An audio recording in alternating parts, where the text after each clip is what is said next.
Good morning, grade 10s. Welcome to a brand new section, Analytical Geometry.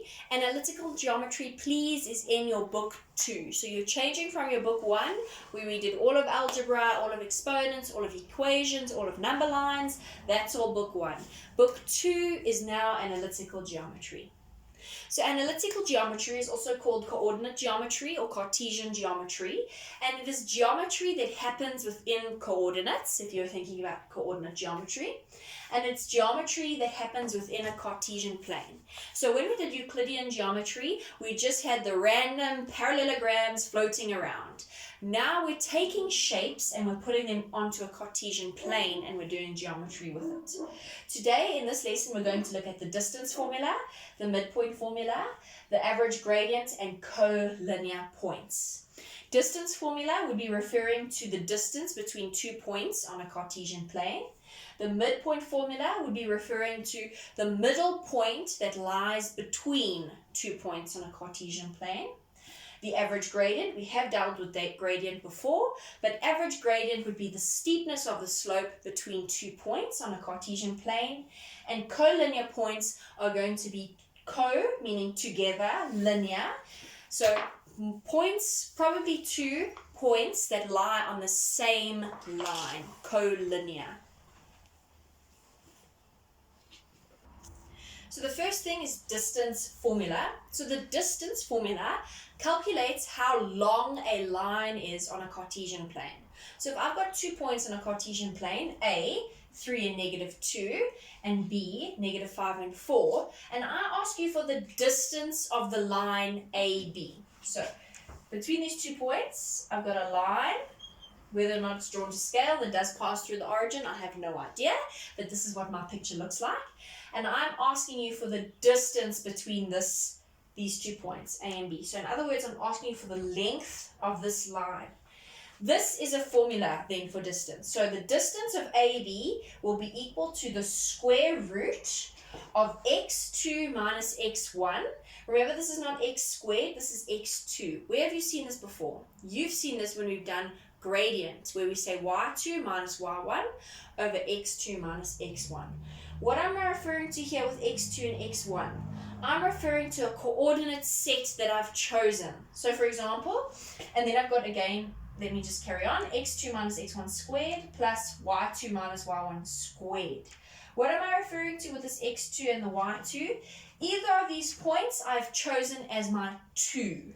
So for example, I'm going to choose B. This would be x2, y2, and I'm going to choose A as my x1, y1. There has been no special reason why I've selected this to be the 2's and this to be the 1's. If I'd swap them around, you would get the same answer.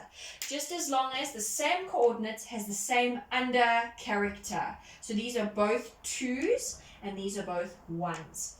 So that's what that's referring to inside here. Okay, I could rewrite the distance formula like this, whereby I square both sides to get rid of the square root, and I have AB squared equals this without the square root. This is quite handy to have also, so bear that in mind. So my first example deals with this that I just gave to you to understand analytical geometry on a Cartesian plane. It says, given the points A and B, here's A and here's B, determine the length of the line segment AB. So determine the length of the line. You won't have to go and redraw this each time. I've just done it so you can see in your mind. What you will have to do, probably for your own understanding, is label your coordinates. Label your coordinates, and then you're going to fill it into the distance formula. So into the distance formula, we put it in. We have the square root of x2 minus x1, -5 minus 3 squared, plus y2 minus y1, 4 minus -2. That's where a lot of kids mess up. They think that that minus relates to that there. That is not true. That negative comes from the formula. I must still put in the value of y1, which has a negative. You can go and put that straight into your calculator. You don't have to show me any working out in between. And we end up that AB has a distance of 10 units. Example 2 says, given the points P is negative 5 and 6 and Q is negative 9, Y, determine the value or values of Y if PQ has a length of 5 centimeters. Okay, PQ indicates that I'm dealing with a line segment. So from P to Q, I get this length of 5. I'm not going to draw it on a Cartesian plane because also I could have a positive y and I could have a negative y. So I don't know if Q lies above the x-axis or below the x-axis. So I'm just going to use my knowledge. I write down my distance formula. PQ is equal to the square root of x2 minus x1 squared plus y2 minus y1 squared. Guess what? They give this formula to you in your exam, on your exam sheet, so you don't have to remember it off by heart. That means you don't get a mark for it. You may get a mark for using the correct formula because they're not going to tell you, here is the distance formula. They're just going to give it to you on your formula sheet and you're going to have to know what it is. That's your formula. Now I'm going to fill in what I know. I'm going to choose to label this as x1, y1. And x2, y2. Again, if you swap them around, you would indeed get the same answer. So, PQ has a value of 5. Here we've got the square root of x2 minus x1. So, I've got negative 9 minus negative 5 squared plus y2 is just y minus 6 squared. Solving for y would be very easy to actually use the second formula whereby we square both sides to get rid of the square root. So if I square this and I square that, so the square root cancels, I'm left with 25 equals 9 plus negative 9 plus 5 is negative 4 squared plus y minus 6 squared. I'm going to run out of space. Negative 4 squared is actually going to become positive 16, and I'm going to take positive 16 over, and I end up with 9 equals y minus 6 squared. Now remember, I cannot bomb this 2 in because this is a polynomial. I can only bomb it in when I've got a monomial. What does it mean I must do? This squared indicates that I must open up 2 sets of brackets and do FOIL. So we've opened up our 2 brackets and we're going to do FOIL now. When I do FOIL, I'm going to get y squared minus 6y minus 6y plus 36. I hope you know how to do that now. Like terms in the middle, I've got y squared minus 12y plus 36. 9 on the side. What kind of an equation is this? This is a quadratic equation because I've got a power. That means I need to get 0 on one of the sides of the equal sign. I'm going to get 0 here, which means I subtract 9 on this side. And 36, take away 9, is 27. So I get y squared minus 12y plus 27. This is a trinomial that I now need to factorize. 2 sets of brackets, y minus minus. What are the factor pairs of 27 that are going to get to 12? It's going to be 9 and 3. Negative 9 minus 3 gives me negative 12, and 9 times 3 gives me 27. What are my values for y? Y is equal to positive 9 and y is equal to positive 3. So we've discovered that the value for y could either be y is equal to 9 or y is equal to 3. So what does this mean? This means that q's coordinates, if y was equal to 9, would look like this, negative 9 and 9. Or if y was equal to 3, the coordinates for q would be negative 9 and 3. So on a Cartesian plane, you wouldn't have to draw it, but just so you can get an idea, P was our set coordinate. So there's P, negative 5 and 6 on our Cartesian plane. If y was equal to 9, q would be over here at negative 9, 9. This is just a rough drawing, by the way. Or if y was equal to 3, q would be down here at negative 9 and 3. And that distance there, or that distance there, would be equal to 5. Can you see why q would have 2 y values if they didn't specify anything? Because from here to here, I get a distance of 5. And also below, from here to here, I get a distance of 5, when q has an x value of negative 9. If q had a different value, then it could fall all around here, the distance of 5. But the x value is -9, and the two distances that I get 5 out would be where y is 9 or y is 3. And that is what the picture would look like. You don't have to draw the picture for your answer. I'm just trying to explain to you what it would look like if y was 9 or y was 3. So the next topic we're going to talk about is the midpoint formula. And the midpoint formula actually just calculates coordinates. So a midpoint of a line segment is the point halfway between two given points. So it's the midpoint between 2 points. It's determining where is the line cut in half. So what is the halfway point of a line? And like I said, when we calculate midpoint, we calculate coordinates. So we calculate the x midpoint coordinates separate to the y midpoint coordinate. But you do the same for both. So if I was to calculate the x coordinate for the midpoint, I would take the first x value, add it with the second x value between the 2 points and divide it by 2. And then I would do the same for the y midpoint coordinate. I would take the y coordinate for the first point and the y coordinate for the second point, and I would add them together and divide it by 2. And it comes out as a coordinates. So if this was midpoint, if I called the points M on the line, M would have the coordinates of x and y.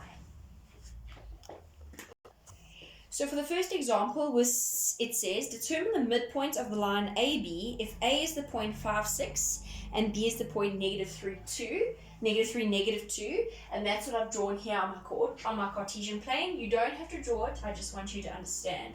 I've got a line segment AB, and they're asking me to find the midpoint. So I want to find the middle of this length of AB, which will probably fall somewhere here. This is not drawn to scale, so we're going to figure out what that point is. So we work out the x coordinate and the y coordinates separately. I'm going to call this point M. You could call it anything if you wanted to. So let's figure out the x coordinate for M. How do I do this? I take the two x coordinates and I divide it by 2. So if I chose this to be x1, y1, and I chose this to be x2, y2, I'm going to add them together. -3 plus 5 divided by 2. And I end up with -3 plus 5 is 2 divided by 2, which is 1. And then I'm going to find the y coordinate for the midpoint. So I'm going to say -2 plus 6, which is 4. And 4 divided by 2 is 2. So the coordinates for the midpoint is 1 and 2. So if I had to come look here, like I said, it's actually going to fall over there approximately. And that would have a coordinate of 1 and 2. Not drawn to scale, but what does it mean? It would mean that this distance is the same as that distance. They're equal to one another because this is the middle of the line AB. It is the middle point between the point A and between point B. In example 2, you're given this picture and it says determine the coordinates of B if A, the point 2 and 7, and the coordinates of M, the midpoint of AB, so M is the midpoint of AB, is 6 and 4. We must determine the coordinates of B. So now we're working backwards. I know that when I said x plus x divided by 2, I got 6 out. So I'm working backward now, if you can understand this. And I know if I took y plus y and I divided it by 2, I got 4 out. So let's look at it. The x coordinate, the result, was 6 when I said 2 plus x divided by 2. If I said that plus that divided by 2, I got 6 out. So now I'm working backwards. How do I do this? Multiplying by 2, I get 12 equals 2 plus xb. Taking the 2 over, 10 is equal to xb. So what does that mean? That means this little coordinate here is 10. If you had to say 10 plus 2 divided by 2, it would give you 6, because 10 plus 2 is 12, and 12 divided by 2 is indeed 6. So let's work out the y coordinate. The same thing happened. When I said 7 plus the y coordinate for B and divided it by 2, the result I got out was 4. When I added the two y coordinates and divided by 2, I got 4 out for the midpoint. So I solve for y. How do I do this? I times by 2. I get 8 equals 7 plus yb. Solving for yb, I take the 7 over, and yb is equal to 1. So that means that coordinate over there is 1. And it does make sense because 1 plus 7 is 8, and 8 divided by 2 is 4. So therefore, B's coordinates is 10 and 1. The topic we're going to look at now is average gradient. And you did see gradient last in another section previously when we did linear lines. And gradient is the steepness of the slope, so how steep a slope is.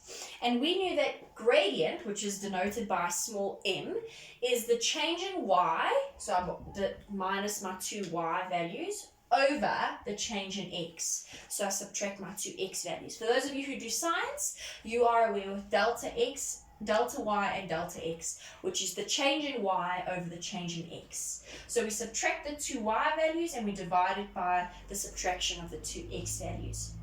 A few things you also know is that vertical lines, their gradient is undefined. Horizontal lines, their gradient is equal to 0.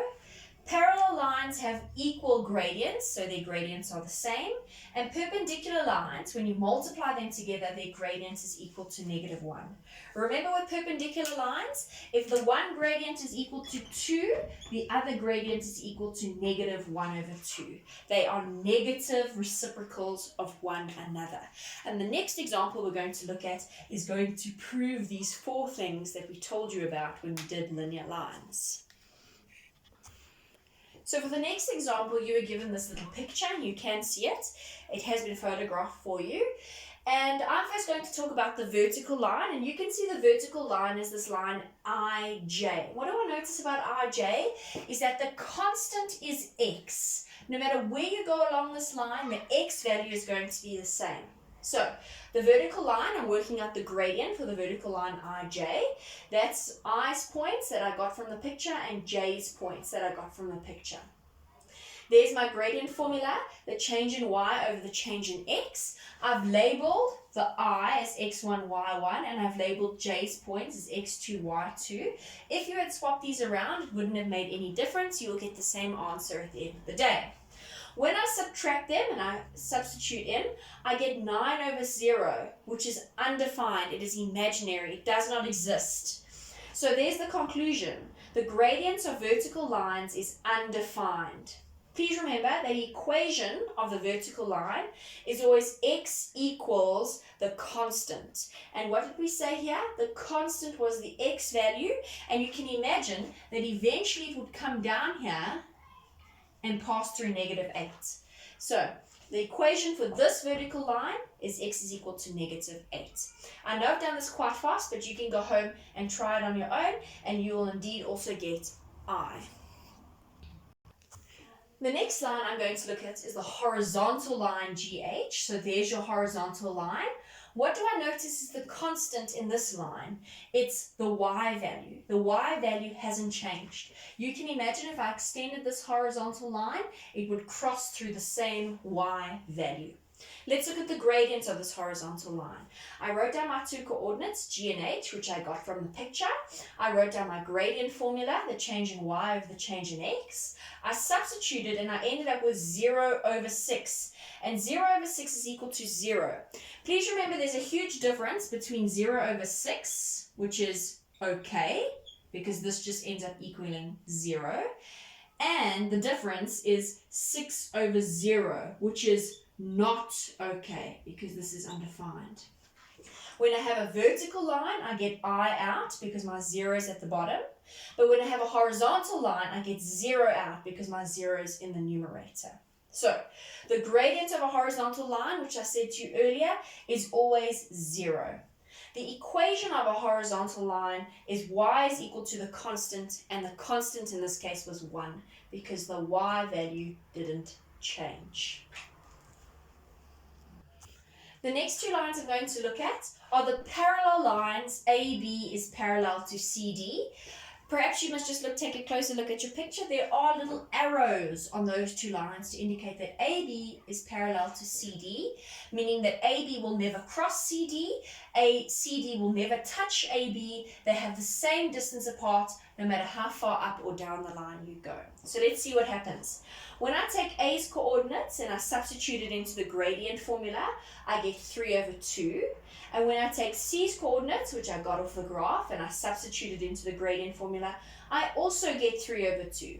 So this can conclude that parallel lines have equal gradients. In other words, the gradient of AB, which was 3 over 2, and the gradient of CD, which was also 3 over 2, are the same.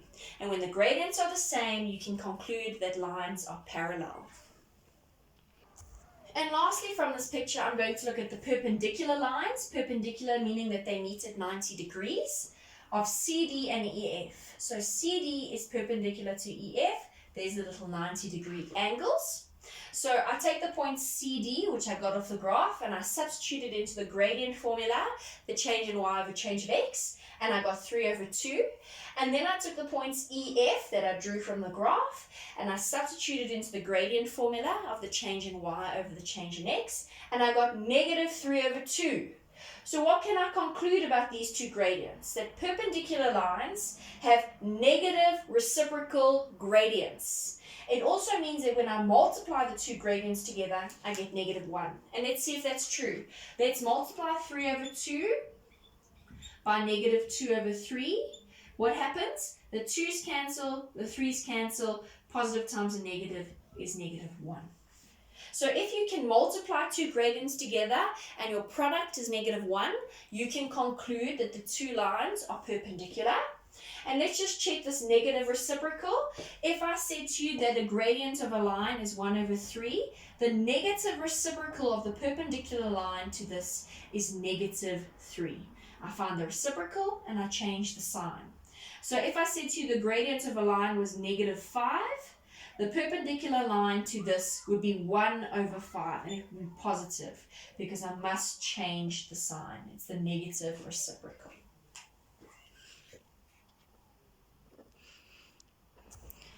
Example 2 says the points A, 1 and 2, B, negative 5Q, C, P7, and D, negative 3, 5 lie in the Cartesian plane. It says determine the value of Q if A, B, D are collinear. So this is our next word we're looking at, collinear.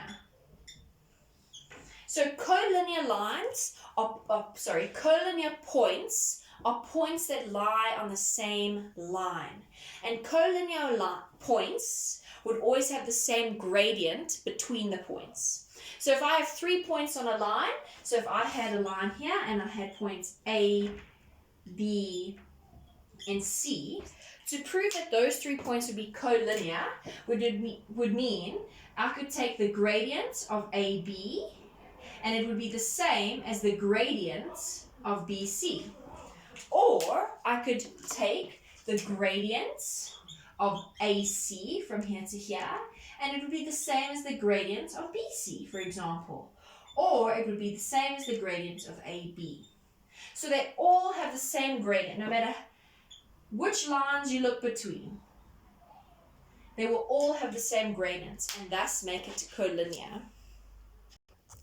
So if B has a point negative 5Q, and I want it to be collinear between A, B, and D, here's my A point, here's my D point, and B is at negative 5, which is over here, you can imagine that B must lie over there somewhere, perhaps even a little bit lower over there, so that I could see that those points all lay on the same line. And how am I going to prove it? I'm going to prove it using gradient formula. So I'm going to find the gradient of AD, and then I'm going to say, well, the gradient of AD must be the same as the gradient from A to B.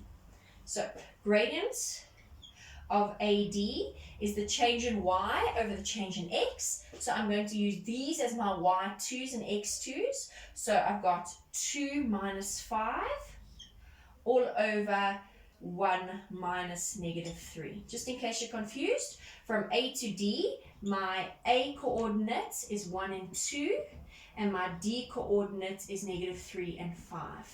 So I've said my change in y, 2 minus 5, over my change in x, 1 minus negative 3. And my gradient ends up as negative 3 over 4. So because they lie on the same line, the gradient from A to B must be the same. So the gradient of AB must also equal negative 3 over 4 because they're collinear. And now I'm going to replace my gradient, the change in y, over the change in x. I'm going to substitute it in here. So I've got A, D, and B. B's coordinate is at negative 5 and Q. These are the two I'm using now. You could use D and B, same thing. I'm just using A and B from there to there. And I'm going to say the change in y, so 2 minus Q, all over 1 minus negative 5. Okay, I'm scared I'm running out of space, but it's okay. 1 minus negative 5 is 6. So if this comes out to be 6 at the bottom, right, over 6, to get rid of it, I must multiply by 6. And what I do to the one side, I do to the other. So when I multiply the other side by 6, I get negative 9 over 2. And I'm left with 2 minus Q. I take the 2 over and I subtract it from negative 9 over 2.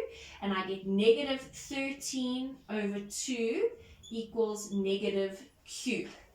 I don't want negative Q, I want positive Q. So what does that mean? I must divide by negative 1.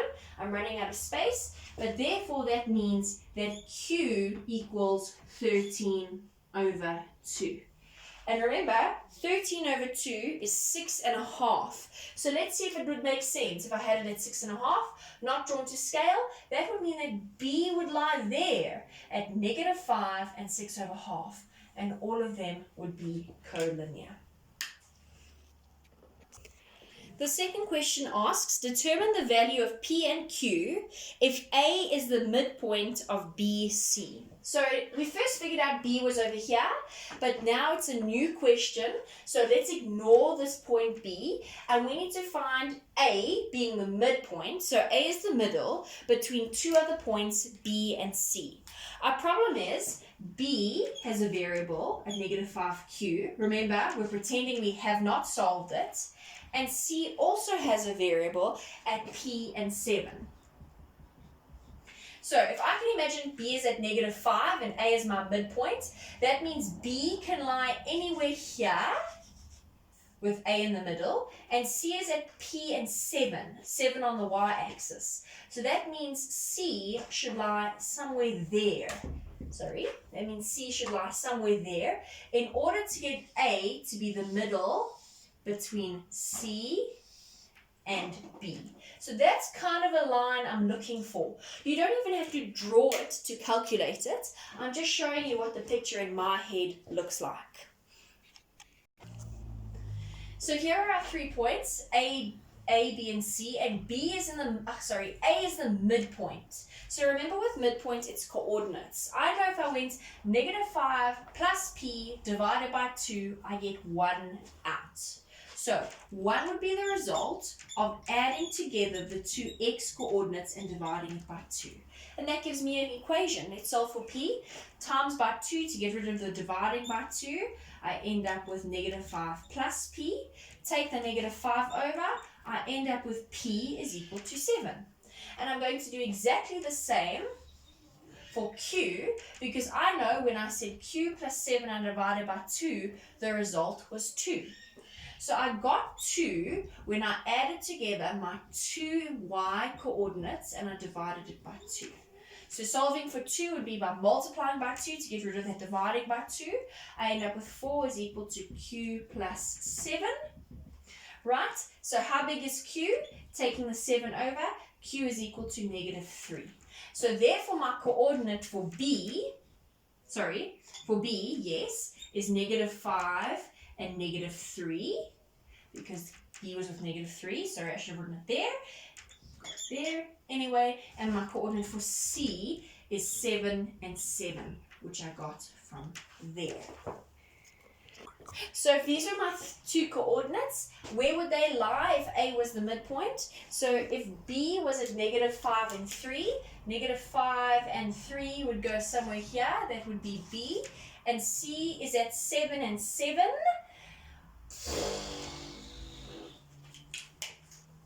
So if B is at, sorry, not at 3, but at -3, down here, -5 and -3, that's where my B is. And my C is at 7 and 7.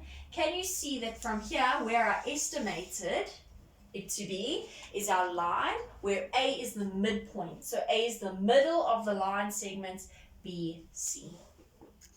So that is our end of the first lesson for analytical geometry, grade 10s. Please go in and complete exercise 1.